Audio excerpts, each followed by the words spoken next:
네, 안녕하세요. 여러분, 드디어 6번째 시간입니다. 우리 종로 창업 카페와 함께하는 경영학으로 스타트업 바라보기. 그 6번째 시간은요, AI 양재 허브 센터장님, 우리 윤종영 교수님께서 나와주셨습니다. 그래서 안녕하세요. 안녕하세요. 우리 AI 양재 허브는 어떤 곳인지 간단하게 설명 부탁드리겠습니다. 네, AI 양재허브는 서울시에서 설립한 기관이고요. 국민대학교가 운영을 하고 있습니다.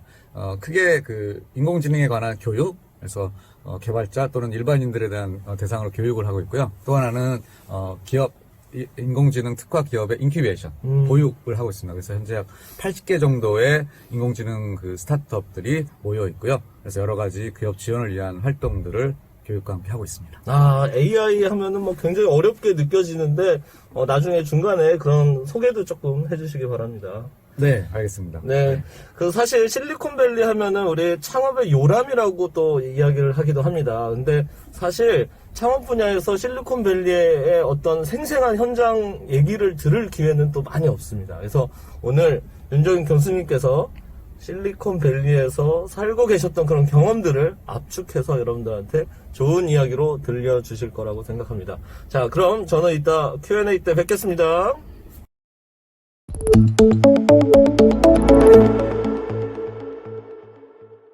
안녕하세요. 반갑습니다. 윤종영입니다.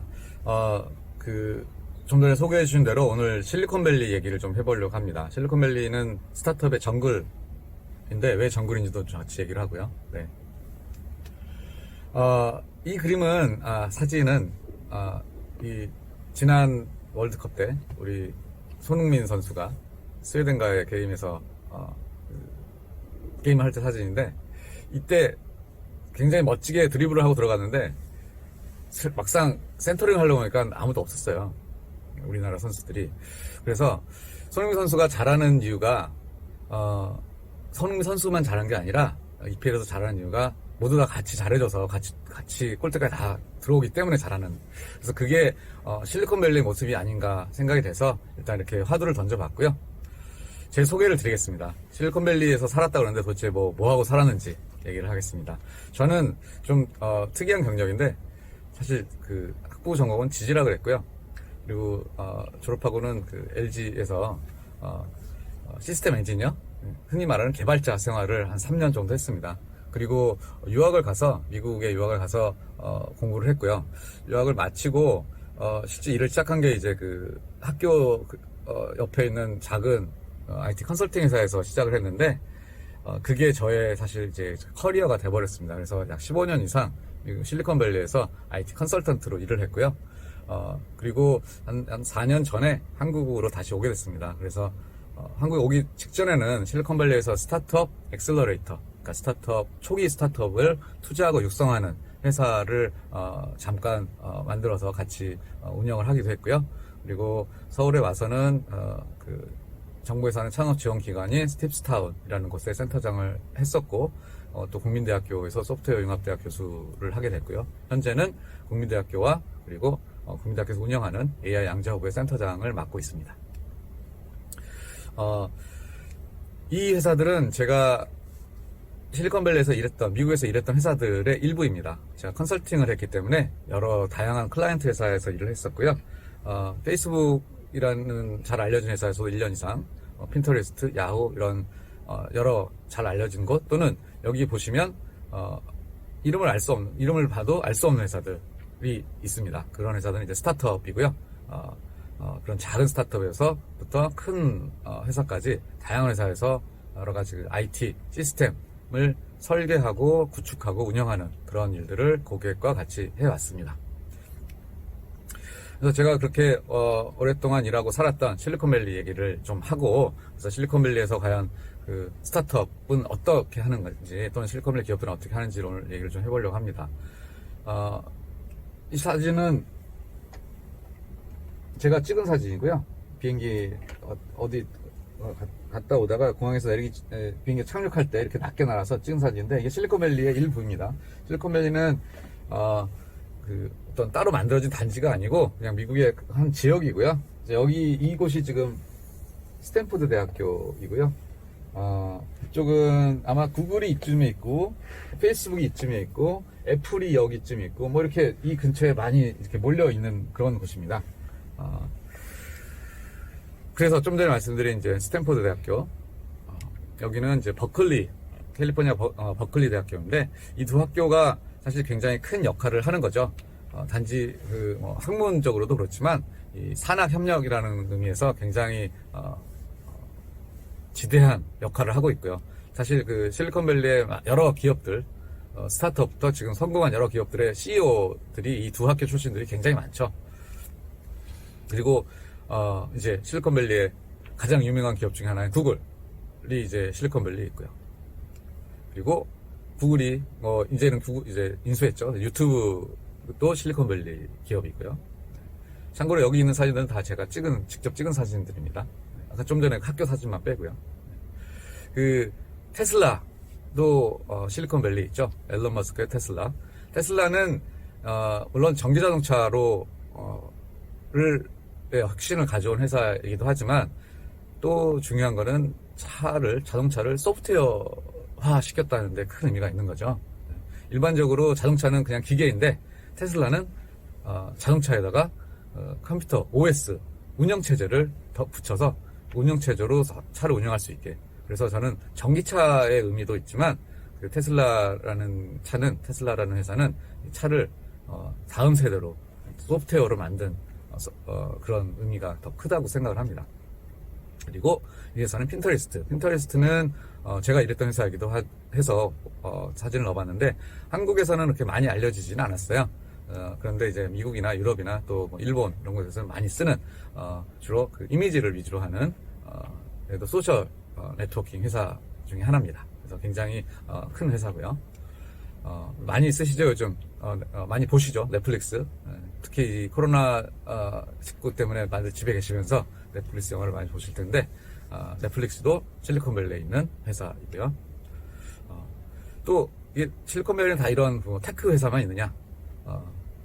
이런 회사도 있습니다. 여기는 이제 픽사, 그 애니메이션 영화를 만든 픽사도 실리콘밸리에 있고요. 그래서 이제 픽사의 그 로비에 가면 이렇게 그 영화에 나오는 그 모형들을 이렇게 실제로 전시를 해놨고요. 또 빠질 수 없죠. 페이스북에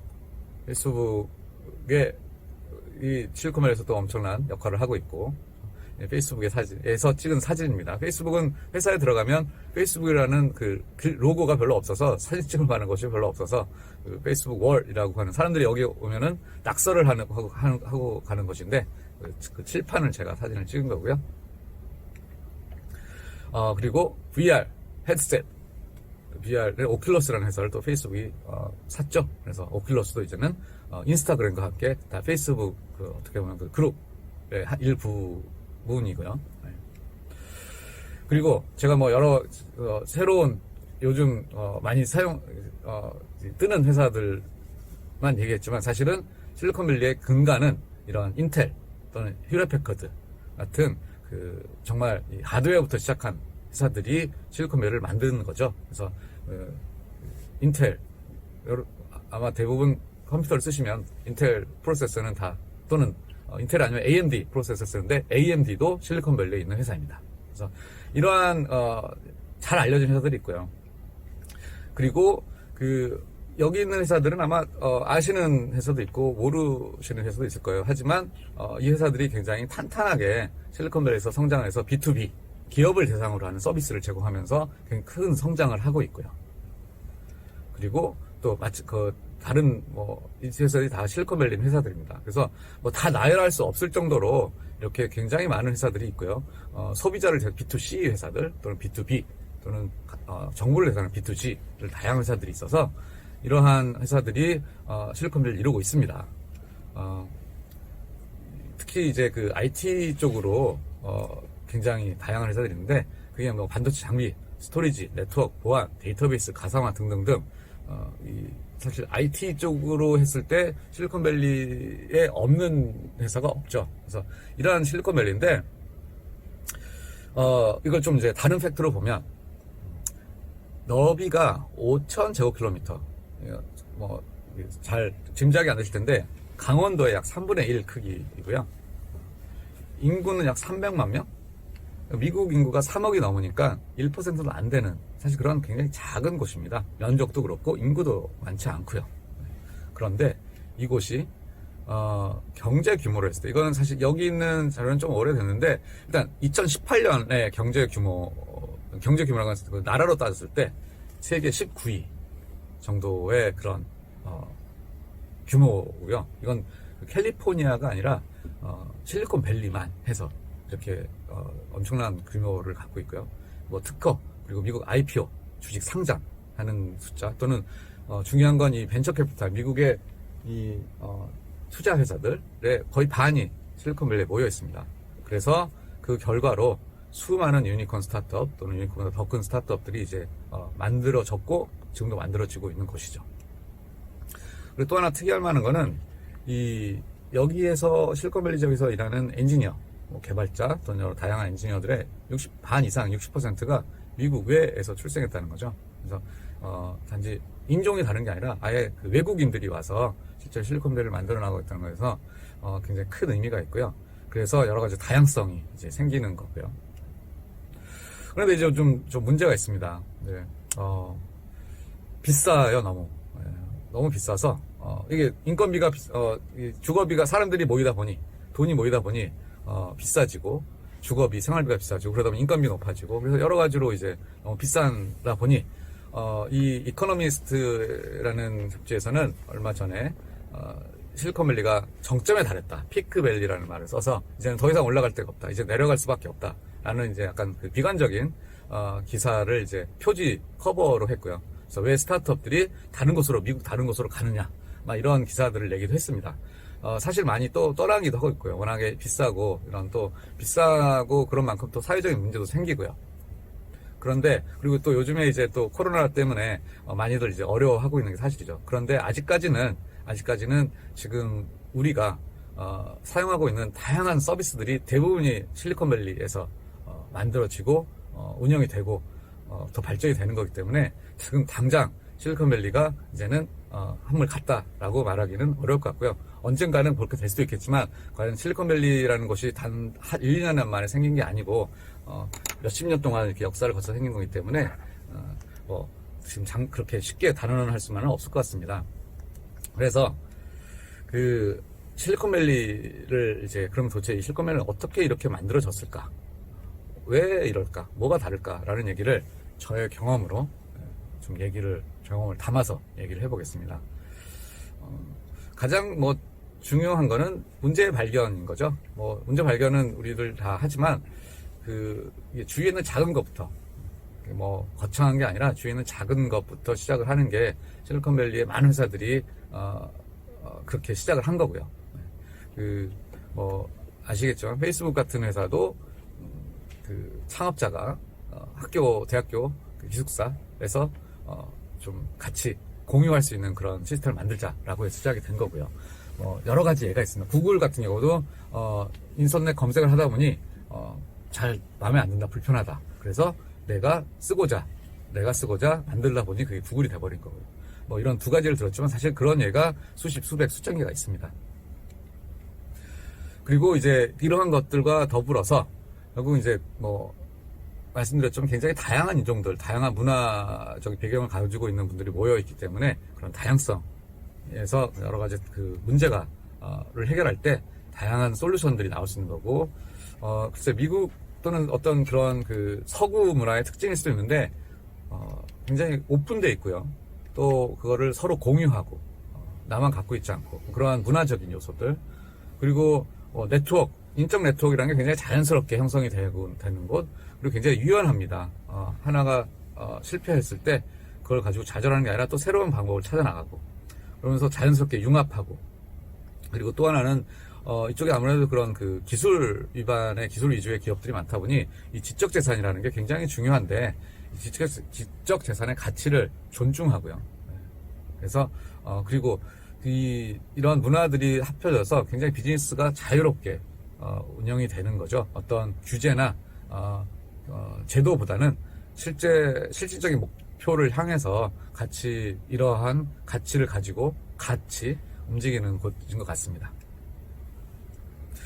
또 중요한 거는 특히 이건 소프트웨어 또는 서비스 회사에 많이 관련이 되는 건데, 핵 스프릿, 그러니까 핵이라는 게, 해커라는 게 뭐 안 좋은 뜻으로도 쓰이지만 사실은 핵이라는 건 굉장히 진취적인 뜻이고요. 그래서 더 빠르게, 더 좋게, 더 빠르게, 그리고 더 싸게 만들어 보자 라는 생각을 늘 마음속에 갖고 있고 정신에 갖고 있고, 그래서 제품을 만들 때, 소프트웨어를 만들 때, 서비스를 만들 때 이렇게 이거를 염두에 두고 많은 분들이 일을 하고 있습니다. 물론 이런 더 빠르게, 싸게, 더 좋게는 소프트웨어에는 잘 적용이 되지만 또 하드웨어를 만드는 것은 또 적용이 되지 않을 수도 있기 때문에 이거는 참작을 해서 들으시고요. 또 하나 중요한 건 무엇을 만드느냐보다는 늘 무엇을 만들 때 이걸 어떻게 할까? 그리고 더 중요한 건 왜 하는지에 대한 고민을 굉장히 처음부터 많이 하고요. 그에 대한 공감을 형성을 해서 하기 때문에 나중에 그 결과물이, 그 만들어지는 무엇이 산으로 가지 않고 목적한 대로 가는데 큰 역할을 합니다. 그래서 늘 그냥 막연히 막무가내로 시키니까 하는 게 아니라 어떻게 하고 왜 할까라는 거를 고민하는 게 그쪽 스타트업들의 기본 정서 중에 하나입니다. 왜라는 것을 고민을 하지 않을 경우에는 사실 소비자도 외면하게 되고요. 특히 투자자들이 계속 물어보죠. 투자자들이 이걸 왜 하십니까? 왜 하려고 하느냐? 이걸 했을 때 어떻게 할 거냐라는 걸 물어보죠. 그래서 그에 대한 고민을 창업자 스스로가 하지 않으면 살아남기가 힘든 것이고요. 그리고 이제 굉장히 빨리 움직입니다. 크리에이티브 디스럽션, 창조적인 파괴. 기존에 이거 있으니까 그냥 그렇게 하면 되지라기보다는 어떻게 하면 그걸 개선할까라는 걸 늘 고민을 하고요. 그걸 개선하다 보니 실제로 기존에 운영되는 거는 파괴가 되는 것도 많아요. 가장 대표적인 예가 이제 우버의 경우죠. 우버도 실리콘밸리에 있는 회사인데 우버가 이걸 만들면서 우버라는 시스템을 만들면서 결국은 택시 회사가 없어졌습니다. 실제로 샌프란시스코에는 택시 회사가 없어졌습니다. 그래서 이러한 것들을 이걸 이제 창조적인 파괴, 보는 시각에 따라 다르긴 하겠지만, 또는 그런 곳이 굉장히 많죠. 넷플릭스가 처음에는 DVD를 배달하는 거에서 시작을 했죠. 그래서 결국은 이제 스트리밍으로 넘어가고, 그러다 보니 기존에 미국에서 그런 비디오 대여를 하는 굉장히 큰 체인 프랜차이즈 회사들이 지금은 그냥 없어졌습니다. 그래서 그런 케이스들, 그러니까 기존에 있는 것들을 굳이 지키려고 하는 게 아니라 새로운 거를 만들어서 경쟁하는. 그리고 그렇게 하려면 중요한 게 굉장히 결단력 있게 빨리 실행을 하는 경우를 많이 보게 됩니다. 이렇게 하면 어떻게 될까? 저렇게 하면 어떻게 될까라는 재는 게 아니라 일단 한번 해보는 거죠. 일단 하고 결단해서 하고, 그래서 빨리 실행을 해보고. 근데 당연히 빨리 실행하면 빨리 실패합니다. 분명히 빨리 실행한다고 다 성공하는 건 아니기 때문에 실패하면 실패했구나 인정하고 또 다시 시작하고, 그렇게 해서 계속 그러한 사이클을 돌면서 결국은 좀 더 나은 가치, 좀 더 나은 서비스, 좀 더 나은 제품을 이제 만들게 되는 거죠.